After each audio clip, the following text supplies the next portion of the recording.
আমার মিষ্টি মিষ্টি বন্ধুরা, চলো ঝটপট তোমাদের দেখিয়ে দিই কী করছি আমি। এটা কি বলো তো, পটলের খোসা, সেটাকে সেদ্ধ করেছি, দিয়ে জল ঝরিয়ে তাতে একটা কাঁচা লঙ্কা, দুটো রসুন কোয়া দিয়ে এবার মিক্সিতে নিয়ে নিচ্ছি। তো আজকে আমি পটলের খোসা বাটা করব।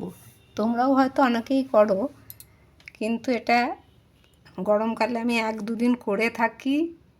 গতকালেও করেছিলাম গরমকালে, তো আমার ছেলে খেয়ে চেয়েছিল যে মা এটা আর আছে দাও তো, মানে ওর ভালো লেগেছিল।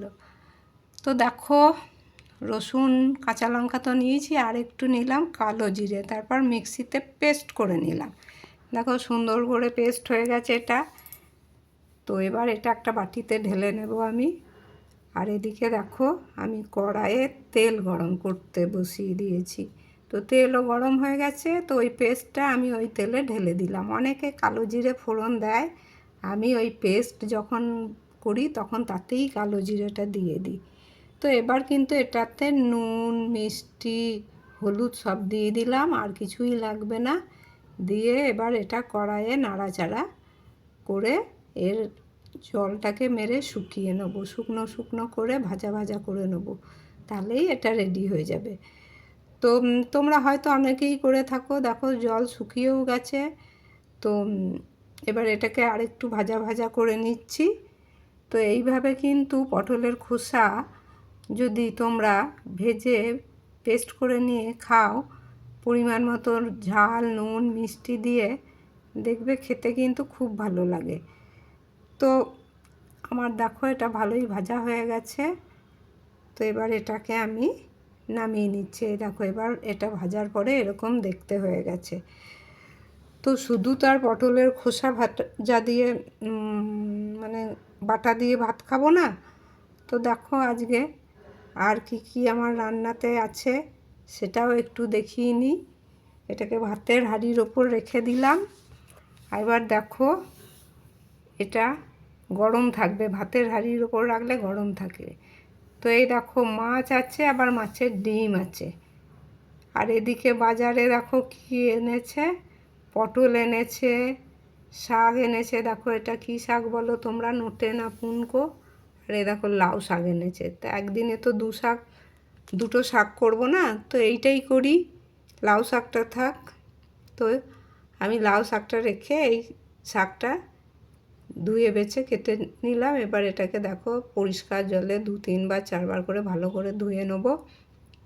আর এদিকে মাছটাকে নুন মাখিয়ে নিই, নুন দিয়ে দিলাম। আর এদিকে শাকটাকেও ধুয়ে নিই, পরে হলুদটা দিচ্ছি। তো এই দেখো শাক আমি ধুয়ে নিচ্ছি। তো শাক ভাজবো, পটলের খোসা হয়ে গেছে বেটে ভাজা, এবার হবে শাক ভাজা। তো শাক ভাজবো, শাকগুলো ধুয়ে নিয়েছি। আর এদিকে দেখো মাছে আগে নুন দিলাম, এবার হলুদটা দিয়ে দিচ্ছি, দিয়ে এবার ভালো করে এটাকে মাখিয়ে নেব। মাখিয়ে কিছুক্ষণ রেখে দেবো। ডিমগুলো দেখো আমি কিন্তু যেমন আছে সেই রকমই রেখেছি, খালি ওর ওপরে যে পাতলা পর্দাটা থাকে সেটা একদিকে ফাটিয়ে নিয়ে নুন হলুদ দিয়ে দিলাম, দিয়ে এইভাবে আমি কিছুক্ষণ এটাকে রেখে দেবো। তো এবার কড়াইয়ে আমি দেখো একটা লঙ্কা ভেজে তুলে নিলাম, তারপর পোস্ত দিয়ে দিলাম ভাজতে। খয়রা খয়রা হয়ে গেলেই ওতে আমি শাকগুলো ভেজে নেব। তো এইভাবে আমি কিন্তু শাক ভেজে থাকি। তোমরা কেউ পোস্ত দিয়ে করো কি না জানিও। আর ওই শুকনো লঙ্কাটা আমি ভেজে তুলে রাখি কেন বলো তো, যদি শাকের সঙ্গে লঙ্কাটাকে রেখে দিই শাকটা ঝাল হয়ে যায়। তোমাদের আগেও বলেছি ঝাল হয়ে গেলে আমার ছেলে খেতে চায় না, সেই জন্য আমি ওই লঙ্কাটা আমরা নিজেরা খাওয়ার সময় ভেঙে সবাই নিয়ে নিই। তো হয়ে গেল। আর এদিকে দেখো আমি তার মধ্যে পটল, আলু, পেঁয়াজ, কাঁচা লঙ্কা এইসব নিয়ে নিয়েছি, কারণ মাছটা ঝোল করব বলে। তো এই দেখো মাছ ভাজবো বলে কড়াইয়ে তেল গরম করতে দিয়েছি। আর এদিকে আমি খোসাগুলো সব একটা প্যাকেটে তুলে নিচ্ছি যেগুলো হয়েছে। তো এদিকে তেলটা গরম করতে দিয়ে খোসাগুলো যখন তুলছি তখন দেখছি আমার গ্যাস শেষ।